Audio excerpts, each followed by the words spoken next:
Imagine going on a trip abroad, taking one tiny sip of local tap water, and spending the next 3 days violently ill in your hotel bathroom. Our modern human stomachs are incredibly fragile. Now, think about our prehistoric ancestors. They roamed the untamed wilderness for hundreds of thousands of years before the invention of reverse osmosis water filters, plastic bottles, or even basic metal boiling pots. If they just blindly drank from dirty, bacteria-filled puddles, they would have been wiped out by cholera and dysentery. The entire human race would have gone extinct.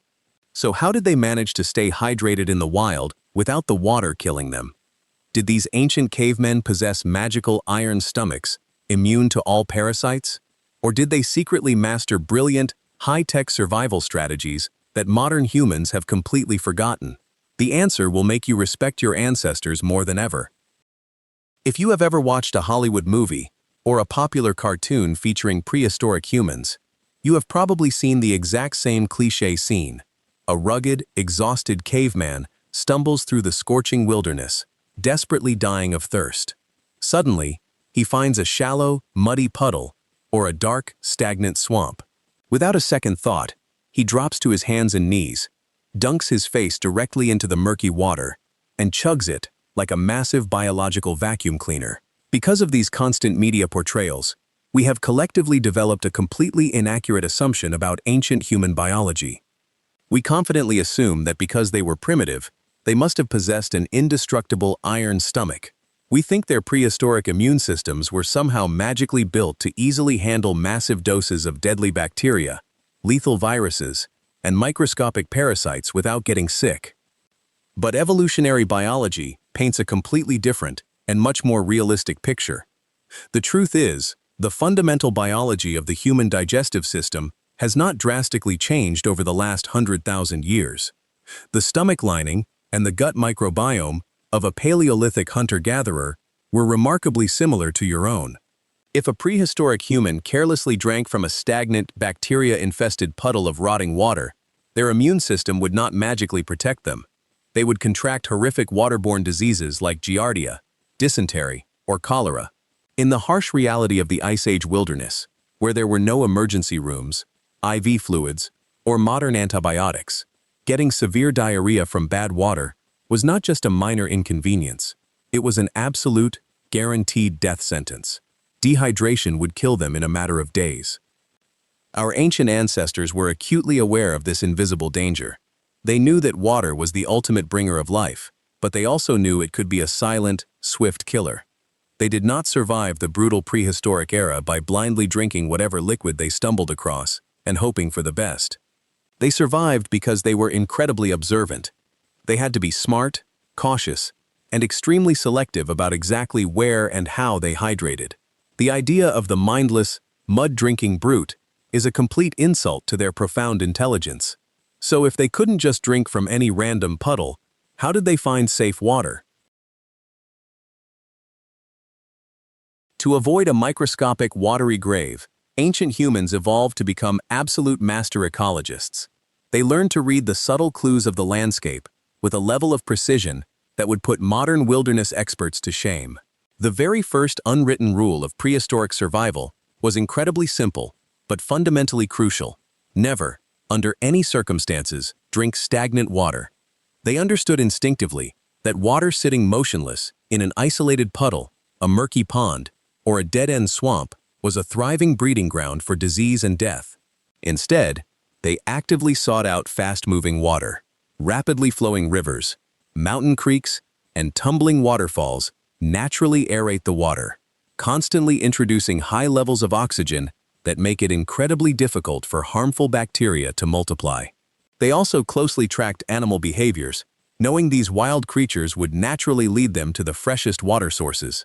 But what happened when the only water source available to the tribe was a massive, slow-moving, muddy river completely saturated with heavy silt and dirt? This is exactly where prehistoric humans proved they were not just lucky survivors, but brilliant environmental engineers. They did not just scoop up the muddy river water and drink it in desperation. Instead, they utilized a genius method of natural biological filtration. If an ancient tribe found a dirty river, they would walk a few feet away from the water's edge, and begin digging a deep hole straight down into the sandy riverbank. They would dig until the bottom of the hole dipped below the natural water table. Then, they simply waited. The murky, contaminated river water would slowly seep through the thick layers of natural sand and gravel to gradually fill the hole. This physical journey through the densely packed earth acted as an incredibly effective, multi-layered natural filter. The sand physically trapped the heavy mud, the rotting debris, and a vast majority of the dangerous parasites. Within a short period, the bottom of their freshly dug hole would fill up with crystal clear, highly filtered, and perfectly safe drinking water. They essentially built their own ancient water purification systems, using nothing but their bare hands and a profound understanding of earth science. But what happens if a prehistoric tribe is traveling through a harsh landscape where the only available water is genuinely questionable, and sand filtration is simply not an option? If you ask any modern survival expert how to make questionable water safe, their immediate answer will always be the exact same: you have to boil it to kill the microscopic pathogens. But here lies the massive prehistoric problem. How on earth do you boil water when you live tens of thousands of years before the invention of fireproof metal pots or heavy ceramic clay vessels? If you put a hollowed-out piece of wood, a tightly woven basket, or an animal leather skin directly over a roaring campfire, it will instantly catch fire and burn to absolute ashes, destroying your only container and spilling your precious water everywhere. This is where our ancient ancestors demonstrated an absolutely brilliant grasp of thermodynamics. They invented a high-tech prehistoric method that modern archaeologists refer to as hot stone boiling. Since they could not safely put their fragile water containers directly onto the burning fire, they cleverly decided to bring the fire's intense heat directly into the water. First, they would fill their heat-sensitive containers, such as large wooden bowls or thick waterproof animal stomachs, with the questionable, dirty water. Next, they would build a massive blazing campfire and toss several large, dense river stones directly into the hottest part of the roaring flames. They would patiently wait for hours until those rocks absorbed a massive amount of thermal energy, sometimes heating them until they were literally glowing red in the dark. Using carefully carved wooden tongs, the tribe members would quickly pull these scorching hot stones out of the fire and immediately drop them straight into their fragile water containers. The sudden, violent transfer of extreme heat was instantaneous. The water would violently hiss, bubble, and rapidly reach a rolling boil within seconds. By continuously rotating fresh, glowing hot stones from the campfire into the water, they could keep the liquid vigorously boiling for several minutes. This incredible display of ancient physics was a flawless pasteurization process. The extreme heat utterly annihilated every single deadly parasite, bacteria, and virus, transforming a deadly puddle of stagnant water into a perfectly safe, steaming, life-saving beverage. They were utilizing the complex principles of thermal mass and heat transfer long before modern science even had a name for it. There is an incredible, almost hilarious irony in the way we view human history. We look back at our prehistoric ancestors and arrogantly call them primitive cavemen. Yet, these so-called primitive people were survival geniuses who actively utilized the complex principles of thermodynamics, earth physics, and biological filtration to safely purify their drinking water in the middle of the unforgiving wilderness. Meanwhile, many of us in the modern world would completely panic if our electric kettles broke down, and we often get a terrible stomachache just from switching brands of commercial bottled water. We have unknowingly traded their profound, life-saving knowledge of the natural world for the comfortable convenience of modern indoor plumbing.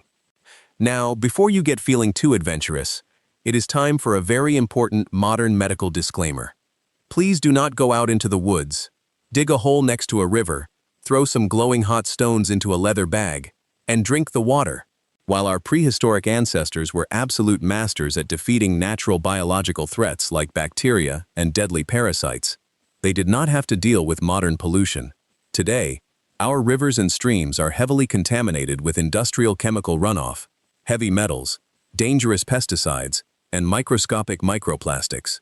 Boiling water with a hot stone will completely fail to remove toxic factory chemicals from your drink. Leave the hardcore prehistoric survival tactics in the past, and please continue to use your modern water filters. If this video made you realize that our ancient ancestors were actually incredibly brilliant, Hit that like button and subscribe for more mind-blowing history myths busted. Let us know in the comments below, could you honestly survive a full week in the wild without a modern water filter? Keep wondering, let us say. Conceited his. Simply ancient.